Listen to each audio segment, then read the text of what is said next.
السلام عليكم. في كل مرة يطل علينا أحد الجزائريين بأفكار وقناعات وعلم جديد، آخرها ما صرح به هذا الجزائري، والذي قرر أن يتحدث بالدليل ليثبت أخيرا أن المدينة المنورة ومكة توجدان بالجزائر.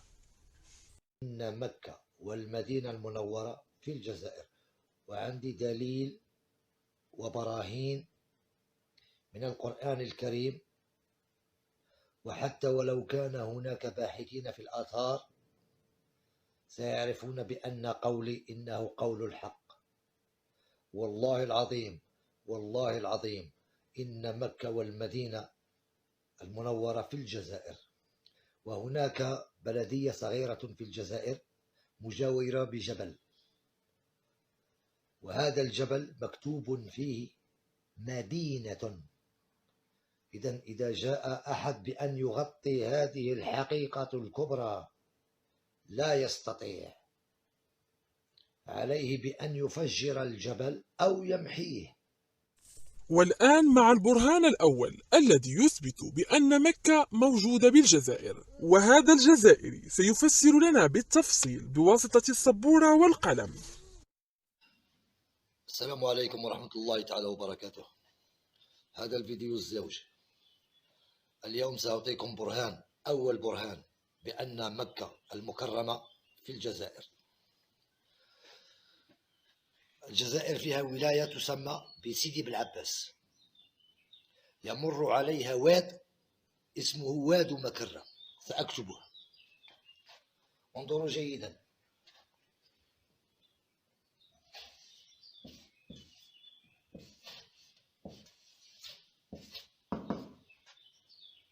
واد مكرة،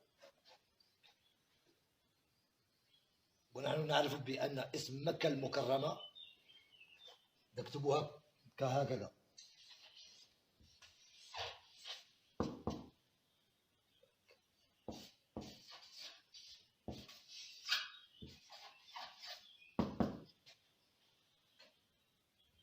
مكة المكرمة.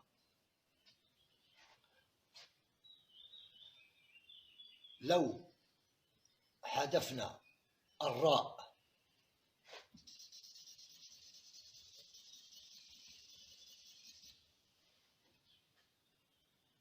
سنقرأها واد مكة، واد مكة. إذا حذفنا الراء، مكة المكرمة. ماذا فعل القدماء؟ أضافوا الراء لمكة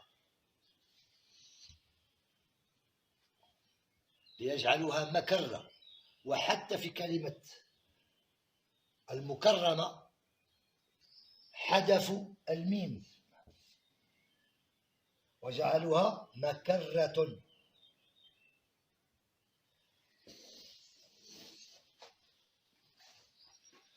وأنا أقولها أمام رب العالمين، حسبي الله ونعم الوكيل في الأوائل الذين حرفوا كلمة مكة إلى مكرة، وسرقوا الدين الإسلام من الجزائر وذهبوا به إلى الشرق الأوسط، وزعموا بأن القرآن نزل في تلك المنطقة. ويل لكم، أين المفر؟ وفي الحلقة القادمة إن شاء الله سترون بأعينكم الجبل فيه اسم مدينة. والسلام عليكم ورحمة الله تعالى وبركاته. والآن بعدما أثبت لنا وتأكدنا من وجود مكة بالجزائر، سيثبت لنا الآن تواجد المدينة المنورة أيضا بها. بسم الله الرحمن الرحيم، ولا حول ولا قوة إلا بالله العلي العظيم. هذا الفيديو الثالث والبرهان الثاني. لقد قلت لكم في الفيديو السابق بأن أثبت لكم المدينة، اسم المدينة مكتوب في جبل، وها هو.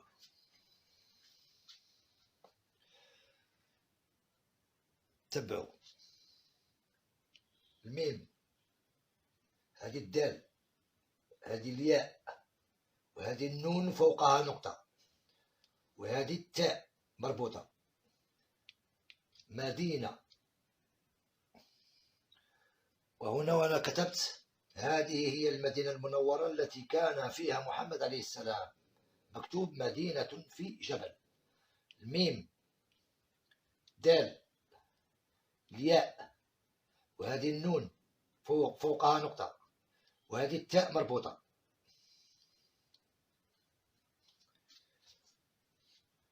انظروا جيدا.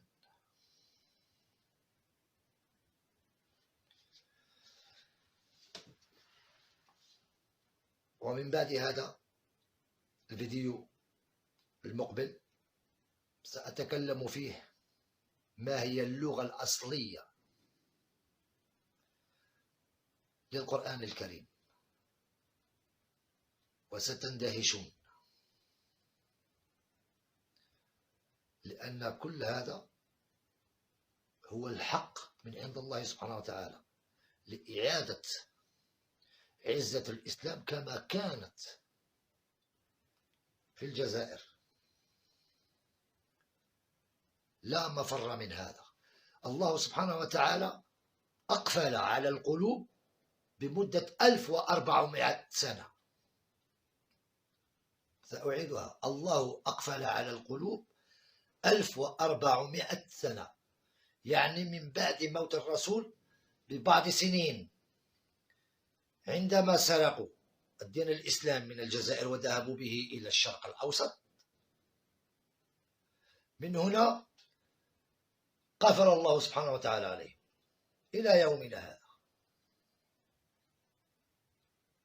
إذن علينا بإعادة النظر في كل هذه الأشياء وبدقة. وانظروا جيدا. ميم دال ياء نون تاء، وها هو الجبل. وأتحدى العالم كله